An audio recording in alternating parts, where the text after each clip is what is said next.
Assalamualaikum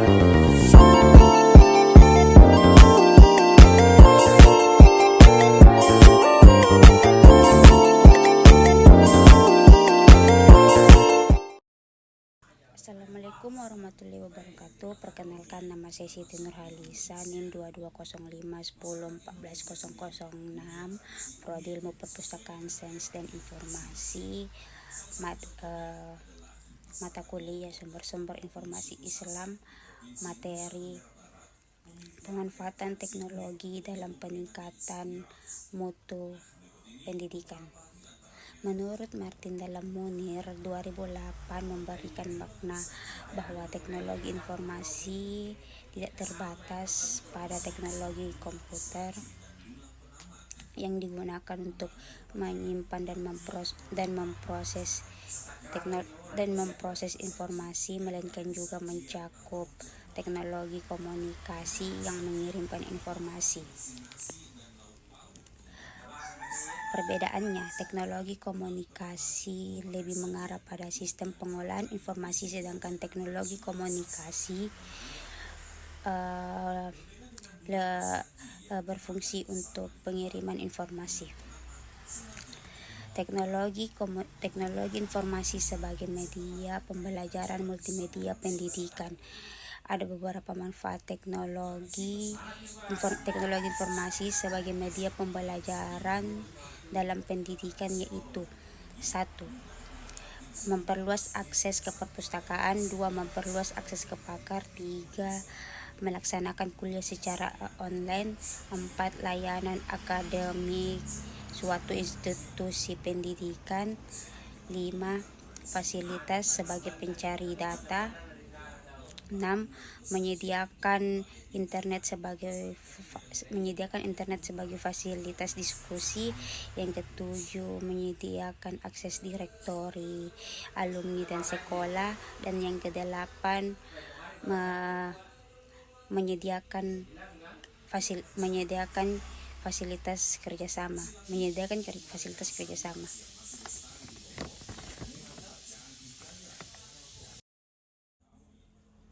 Selanjutnya, teknologi informasi sebagai peningkat mutu pendidikan. Untuk dapat memanfaatkan teknologi informasi dalam mencapai mutu pendidikan dalam Islam ada 3 yang harus diwujudkan. 1. Siswa dan guru harus memiliki akses kepada teknologi informasi dan internet dalam kelas, sekolah, dan lembaga pendidikan guru. Yang kedua, harus tersedia materi yang berkualitas, bermakna, dan dukungan kultural bagi siswa dan guru. Dan yang ketiga,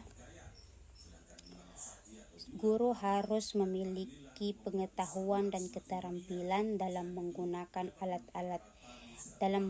alat-alat dan sumber-sumber digital untuk membantu siswa agar mencapai standar akademik.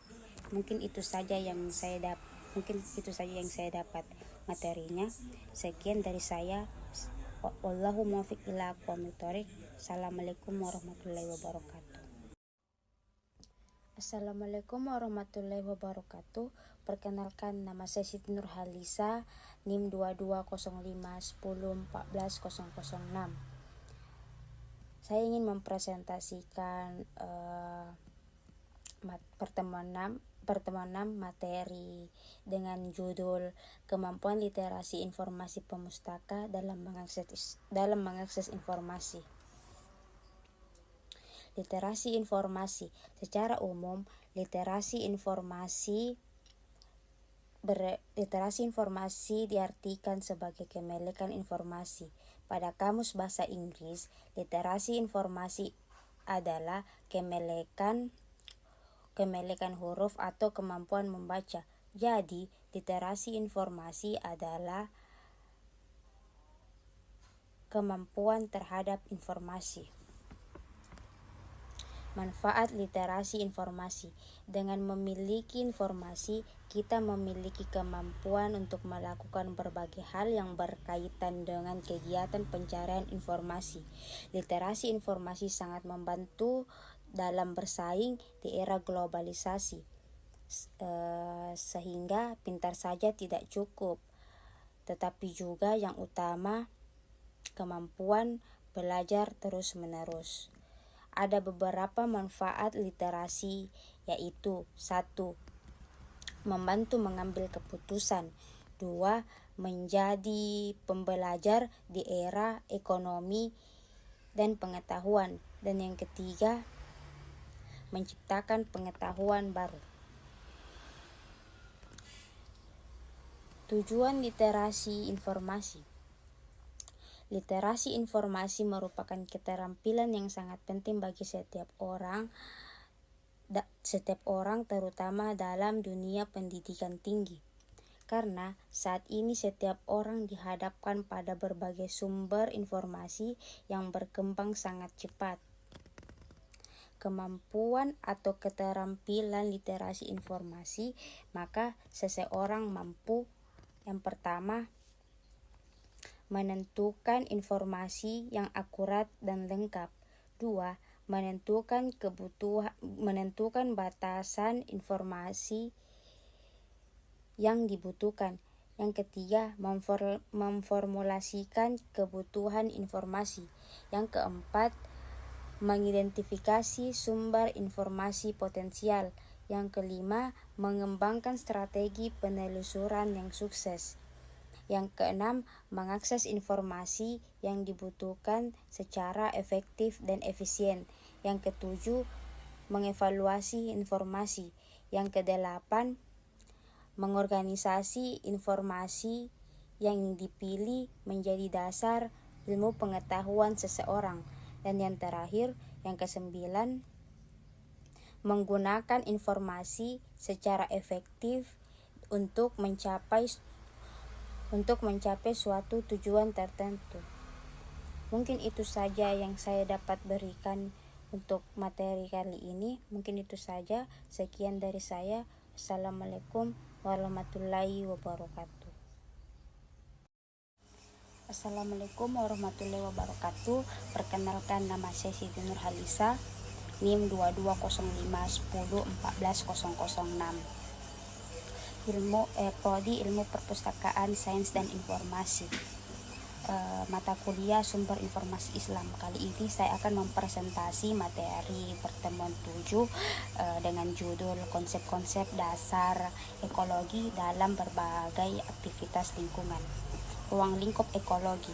Kata ekologi berasal dari bahasa Yunani oikos yang berarti rumah dan tempat hidup, dan logos yang berarti ilmu.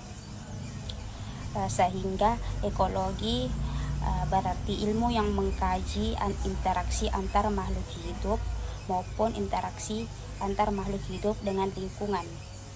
Ekologi berdasarkan bidang kajiannya, ekologi terdapat menjadi autekologi dan sinekologi. Autekologi mengkaji tentang organisme dan spesies, sejarah hidup, dan perilaku yang menyesuaikan diri dengan lingkungan. Sedangkan sinekologi mengkaji hubungan antara kumpulan organisme sebagai satu satuan. Kaitan ekologi dengan ilmu lainnya. Ekologi adalah ilmu yang banyak memanfaatkan dari berbagai ilmu pengetahuan seperti fisika, kimia, geologi, dan klimatologi untuk pembahasannya.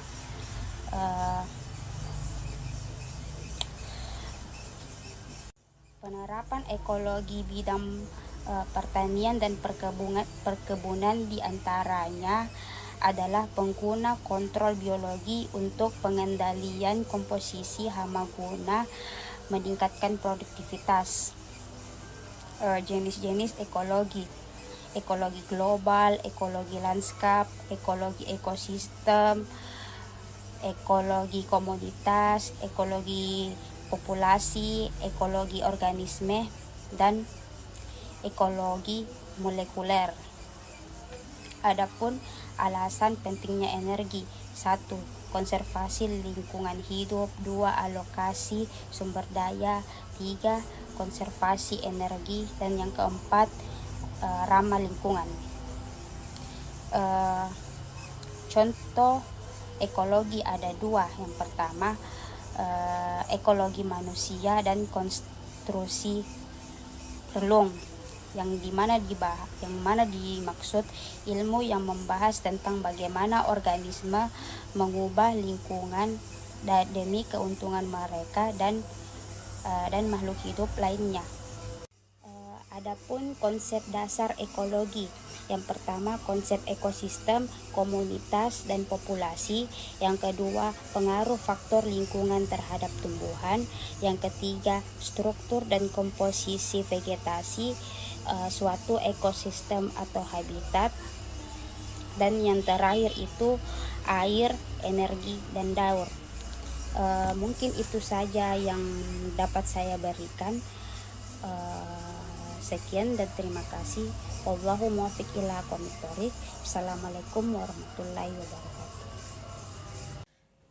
Assalamualaikum warahmatullahi wabarakatuh. Perkenalkan, nama saya Siti Nurhalisa, NIM 220510140006, Prodi Ilmu Perpustakaan Sains dan Informasi. Saya akan mempresentasikan mata kuliah sumber-sumber informasi Islam dengan materi efektivitas penggunaan teknologi informasi dan komunikasi. Efektivitas penggunaan teknologi informasi dan komunikasi.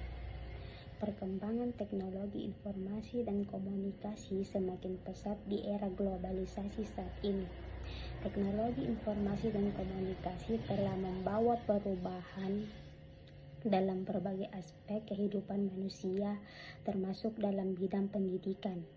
Kemajuan teknologi informasi dan komunikasi telah banyak membantu dan mempermudah aktivitas dalam pelaksanaan pendidikan. Model teknologi informasi dan komunikasi. Teknologi informasi dan komunikasi, Information and Communication Technology, terdiri dari dua konsep, yakni teknologi informasi dan teknologi komunikasi. Teknologi informasi adalah penggunaan peralatan elektronika, terutama komputer, untuk menyimpan, menganalisis, dan mendistribusikan informasi apa saja, termasuk kata-kata, bilangan, dan gambar. Sedangkan teknologi komunikasi adalah perangkat-perangkat keras hardware dan perangkat lunak software, proses dan sistem yang digunakan untuk membentuk proses komunikasi yang bertujuan agar komunikasi berhasil atau komunikatif. Teknologi informasi dan komunikasi mencakup sistem-sistem komunikasi seperti komputer, televisi, video, dan internet. Semua model teknologi informasi dan komunikasi ini dapat digunakan berbagai alat-alat media dalam menghasilkan informasi atau sejumlah data yang bermakna dan bermanfaat, terutama bagi penggunanya. Dan ada pula penggunaan teknologi informasi untuk pembelajaran pendidikan agama Islam dapat dikelompokkan menjadi 3 fungsi, yaitu 1. Media pembelajaran mandiri, di antaranya yaitu pemutaran film dan CD interaktif. Yang kedua, alat bantu pembelajaran, yaitu pemanfaatan software komputer untuk pembelajaran pendidikan agama. Dan yang ketiga, sumber pembelajaran. Teknologi informasi yang terkait sebagai sumber pembelajaran, learning records dalam bentuk internet dengan segala komponennya. Mungkin itu saja yang dapat saya berikan. Sekian dari saya. Wallahu muwaffiq. Assalamualaikum warahmatullahi wabarakatuh. Assalamualaikum warahmatullahi wabarakatuh. Perkenalkan, nama saya Siti Nurhalisa, NIM 220510140006, Ilmu Perpustakaan Sains dan Informasi. Saya akan mempresentasikan materi pertemuan ke-10 dengan judul materi Ekologi Perpustakaan dalam Implementasi Perpustakaan Digital. Mata kuliah Sumber-sumber Informasi Islam. Selamat menyaksikan. Ekologi informasi dalam implementasi perpustakaan digital. Perpustakaan Digital Indonesia. Ada banyak definisi untuk perpustakaan digital. Salah satunya adalah dari Digital Library Federation di Amerika Serikat. Dari definisi di atas bahwa dilihat ada persyaratan untuk sebuah perpustakaan digital, yaitu 1. Koleksinya merupakan koleksi digital yang integritasnya terjaga dan senantiasa tersedia baik secara fisik maupun secara ekonomis. Yang kedua, untuk melayani kebutuhan yang terdapat pada koleksi digital, maka perpustakaan harus memiliki sumber daya. Yang ketiga, perpustakaan merupakan pemilihan dan pengorganisasian material untuk dimasukkan ke dalam koleksi digital. Adapun perpustakaan digital sebagai informasi ekologi, seperti yang sudah disebutkan sebelumnya bahwa Vicky dan Boni Anardi dalam tulisannya mengenai teknologi mencoba memandang teknologi dari berbagai metafora. Metafora tersebut yaitu teknologi sebagai alat, teknologi sebagai teks, teknologi sebagai asisten, teknologi sebagai sistem dan teknologi sebagai sistem informasi. Adapun manajemen perubahan dalam implementasi perpustakaan digital. Perubahan pasti terjadi apalagi dengan evaluasi teknologi, informasi, dan komunikasi yang sedemikian dahsyatnya, sehingga perubahan teknologi aplikasi pada Android misalnya bisa dihitung 1 per menit. Perkembangan aplikasi layanan di perpustakaan digital pun terus mengalami perubahan. Informasi dan komunikasi TIK. Manusia pun terbagi menjadi 6 kelompok, yaitu 1. Inovator, yaitu mereka yang dengan serta-merta mengadopsi perubahan TIK dan mampu merekayasa TIK serta menggunakannya untuk keperluan pribadinya sendiri.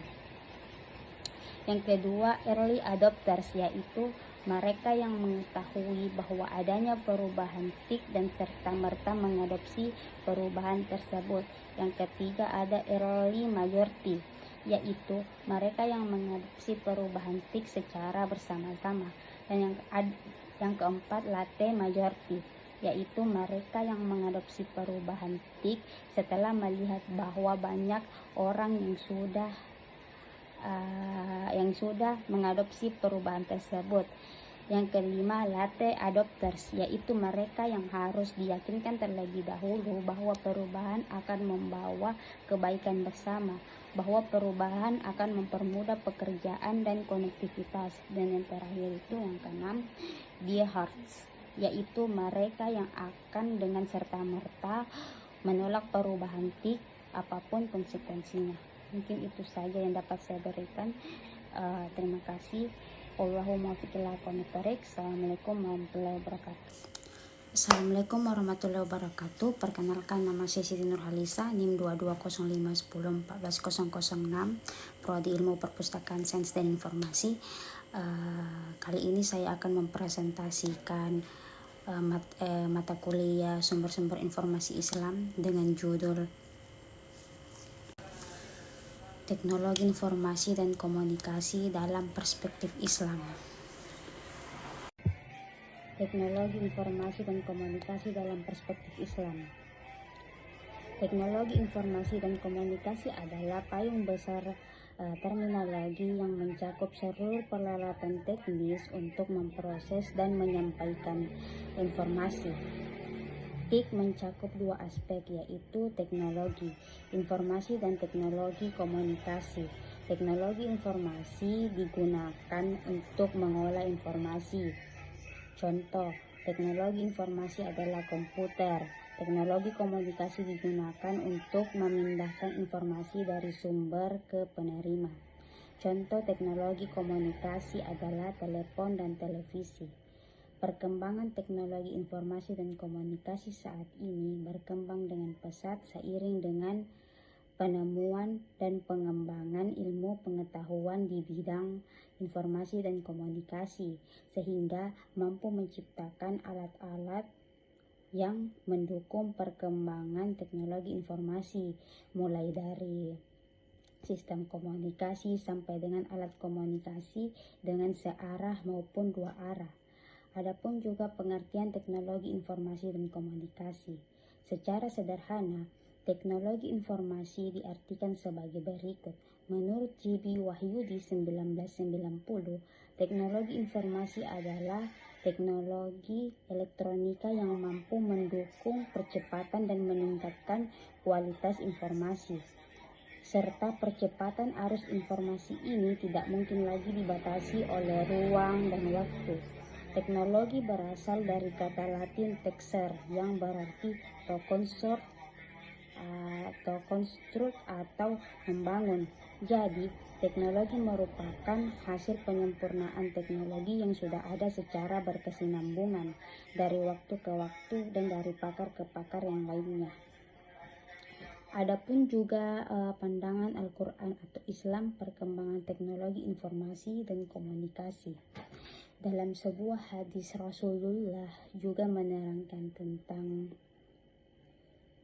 keutamaan menggunakan atau menguasai ilmu pengetahuan atau teknologi, yaitu Rasulullah SAW juga memerintahkan para orang tua agar mendidik anak-anaknya dengan sebaik mungkin. Sebagaimana disebutkan di dalam hadis, menuntut ilmu itu diwajibkan bagi setiap muslim. Sesungguhnya Allah mencintai para penuntut ilmu. Hadis riwayat Ahmad. Jadi kesimpulannya adalah pada zaman sekarang yang menjadi tolak ukur era modern dan globalisasi adalah komunikasi dan informasi. Perkembangan teknologi komunikasi begitu pesat bagi dalam kehidupan manusia. Oleh karena itu apabila ada satu bangsa atau negara yang tidak mengikuti perkembangan teknologi komunikasi, maka bangsa dan negara dapat dikatakan negara yang tidak maju dan berkembang, bahkan dapat dikatakan menjadi negara yang tertinggal. Mungkin itu saya yang dapat saya berikan. Terima kasih. Wallahu muwaffiq ila aqwamit thoriq. Assalamualaikum warahmatullahi wabarakatuh. Assalamualaikum warahmatullahi wabarakatuh. Perkenalkan, nama saya Siti Nurhalisa, NIM 22051014006 dari Prodi Ilmu Perpustakaan Sains dan Informasi. Kali ini saya akan mempresentasikan mata kuliah sumber-sumber informasi Islam dengan judul Pelayanan Bimbingan Informasi dan Sumber Informasi Perpustakaan bagi mahasiswa yang menyusun tugas akhir. Selamat menyaksikan. Langsung saja, pelayanan bimbingan literasi dan sumber informasi perpustakaan bagi mahasiswa yang sedang menyusun tugas akhir. Jenis kebutuhan sumber informasi, ada buku teks atau textbook. Buku teks dibutuhkan mahasiswa dalam menyusun tugas akhir skripsi atau tesis karena memuat berbagai teori hasil penelitian serta konsep yang tersusun secara sistematis dan terstruktur berdasarkan argumentasi dan data yang telah diuji kebenarannya. Ada proceeding. Yang kedua, proceeding. Proceeding dibutuhkan oleh mahasiswa yang sedang menyusun tugas akhir karena memuat berbagai kumpulan artikel, hasil penelitian terbaru, dan konsep gagasan sehingga dapat digunakan sebagai sarana komunikasi ilmiah. Dan yang ketiga ada jurnal. Jurnal merupakan kebutuhan pokok mahasiswa yang sedang menyusun tugas akhir, skripsi, atau tesis. Satu jurnal tercetak, yaitu jurnal yang diterbitkan dalam bentuk tercetak atau hard copy. Yang kedua ada jurnal elektronik atau online, yaitu jurnal yang dipubliskan melalui World Wide Web dengan bantuan perangkat teknologi komputer dan jaringan internet, sehingga dapat diperoleh setiap saat dan tanpa memperhitungkan waktu dan tempat, sehingga dapat diperoleh dengan cepat. Yang keempat, tugas akhir. Tugas akhir dibutuhkan mahasiswa untuk mengetahui jenis penelitian yang telah dilakukan oleh mahasiswa sebelumnya. Adapun bimbingan literasi informasi. Bimbingan keterampilan literasi informasi perlu dilakukan terhadap mahasiswa yang sedang menyusun tugas akhir dengan tujuan: 1. Mahasiswa dapat memperoleh jasa informasi yang tersedia di perpustakaan. Yang kedua, mengoptimalkan sarana dan prasarana yang tersedia di perpustakaan. Dan yang ketiga, mahasiswa dapat memperoleh informasi dengan cepat. Adapun juga bimbingan akses informasi. Bimbingan keterampilan akses sumber informasi sangat dibutuhkan mahasiswa yang sedang menyusun tugas akhir. B. Bimbingan analisis sumber informasi. Seseringkali mahasiswa tidak mengetahui cara melakukan analisis informasi sehingga mengalami kesulitan dalam melakukannya. Analisis yaitu perguruan suatu subjek ke dalam unsur-unsur untuk mendapatkan karakteristik terkecil. C. Bimbingan evaluasi sumber informasi. Evaluasi hasil akses sumber informasi dilakukan mahasiswa yang sedang menyusun tugas akhir dengan tujuan untuk mengetahui apakah sumber informasi yang ditemukan relevan dengan kebutuhan. D. Bimbingan penggunaan sumber informasi. Banyak mahasiswa yang sedang menyusun tugas akhir yang belum mengetahui cara menggunakan sumber informasi dengan baik. Mereka masih mengalami kesulitan dalam melakukan kutipan pada hasil karya orang lain. Kurang paham tentang arti plagiarisme, tidak mengetahui cara melakukan kutipan yang benar, bahkan sering melakukan copy paste, terasa pasir karya orang lain tanpa melalui parafrase dalam menulis kalimat. Mungkin itu saja yang dapat saya berikan. Terima kasih. Allahumma fiqh. Assalamualaikum warahmatullahi wabarakatuh. Assalamualaikum warahmatullahi wabarakatuh. Perkenalkan, nama saya Siti Nurhalisa, NIM 220510140006, Prodi Ilmu Perpustakaan Sains dan Informasi. Saya akan mempresentasikan mata kuliah sumber-sumber informasi Islam dengan materi pengoptimalisasian keterampilan literasi informasi ilmiah. Selamat menyaksikan. Pengoptimalisasian keterampilan literasi informasi ilmiah. Menurut Bruce, bahwa melek informasi adalah satu set dari kemampuan mengharuskan individu untuk mengenali, saat diperbentukan, diperlakukan, dan memiliki kemampuan untuk menemukan, mengevaluasi, dan menggunakannya secara efektif. Literasi informasi adalah 1. Penggunaan informasi teknologi. 2. Menggunakan dari informasi. 3. Mengeksekusi proses. 4. Mengontrol informasi untuk pengembalian kembali. Yang kelima, mendapatkan pengetahuan. 6. Memperluas pengetahuan. Dan yang ketujuh, mendapatkan kebijaksanaan. Bruce Inglis maksudnya adalah literasi informasi merupakan kemampuan untuk mengakses bahasa Indonesia, merenungkan, mengorganisasi, dan menggunakan informasi secara efektif untuk pembelajaran secara formal dan tidak resmi, memecahkan masalah, membuat keputusan dalam pekerjaan maupun pendidikan. Keterampilan identifikasi fakta atau hoax Lelucon adalah suatu kata yang digunakan untuk menunjuk pemberitaan palsu, untuk menipu atau mengakali pembahasan untuk menunggu sesuatu. Pemberitaan yang tidak berdasarkan kenyataan atau kebenaran non faktual untuk maksud tertentu, Universitas Negeri Baru atau New York. Literasi informasi dibutuhkan, ditempatkan, dievaluasi untuk kemudian digunakan secara efektif dan sekaligus mengkomunikasikannya ke dalam berbagai bentuk dan jenis. Adapun juga keterampilan teknik penulisan ilmiah. Hal yang perlu diperhatikan yaitu penempatan tingkat untuk pembuatan daftar isi dan hal-hal yang terkait mengenai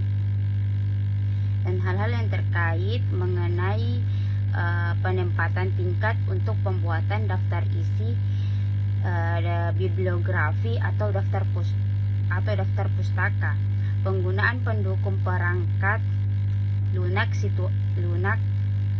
situasi akan mempermudah kita, seperti itu dudukan tersusun secara otomatisnya masuk yang dimasukkan.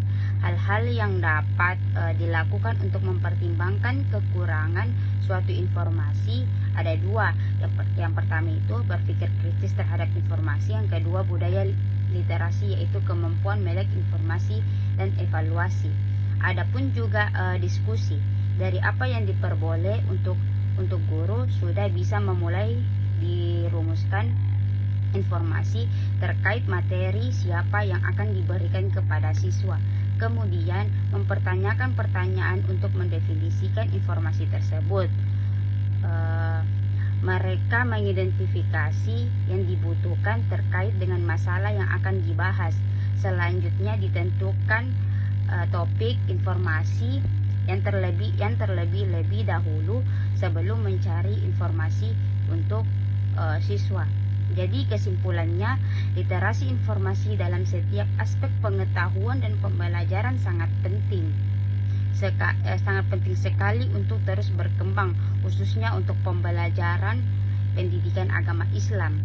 Jika literasi informasi belajar dengan balik agama mulai rendah, lambatkan diluncurkan, mempengaruhi akhlak generasi muda dan memberi dampak negatif dalam kehidupan sosial masyarakat. Mungkin itu saja yang dapat saya berikan. Sekian dari saya, terima kasih. Wallahu muwaffiq ila aqwamit thoriq. Assalamualaikum warahmatullahi wabarakatuh.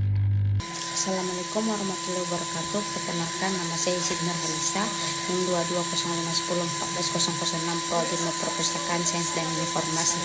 Kali ini saya akan mempresentasikan mata kuliah sumber-sumber informasi Islam dengan judul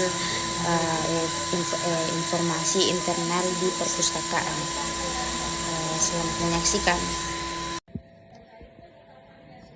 Informasi pemustaka internal di perpustakaan. Materi informasi pemustaka internal di perpustakaan biasanya mencakup berbagai aspek yang berkaitan dengan layanan perpustakaan dan cara pemanfaatan daya dan sumbernya yang tersedia. Yang pertama itu ada panduan penggunaan perpustakaan, ada 3. Yang pertama, 1. Cara mendaftar sebagai anggota perpustakaan. 2. Prosedur peminjaman dan pengembalian buku. Dan ketiga, informasi tentang denda keterlambatan. Yang kedua, sistem katalog dan pencarian. Ada penjelasan tentang bagaimana menggunakan sistem katalog online.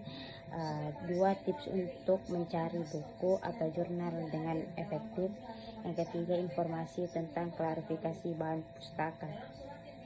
Adapun juga layanan dan fasilitas yang mana dimaksud jenis layanan yang tersedia seperti layanan referensi, peminjaman antar perpustakaan dan ruang baca, fasilitas yang tersediakan seperti komputer, wifi, dan ruang diskusi.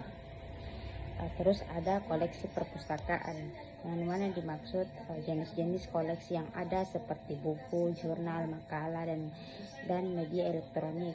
Ada juga informasi tentang koleksi khusus seperti arsip atau manuskrip. Terus ada kegiatan program, yang mana dimaksud ada 2, informasi tentang kegiatan yang diselenggarakan oleh perpustakaan seperti lokakarya, diskusi buku, atau pameran. Ada juga program pemasyarakatan perpustakaan untuk meningkatkan minat baca masyarakat. Terus lokasi dan jam operasional, yang mana dimaksud informasi tentang lokasi perpustakaan serta jam buka dan tutup. Dan yang terakhir ada kontak dan layanan bantuan, yang mana dimaksud informasi tentang cara menghubungi perpustakaan atau petugas perpustakaan untuk bantuan lebih lanjut. Mungkin itu saja yang dapat saya berikan. Terima kasih. Assalamualaikum warahmatullahi wabarakatuh.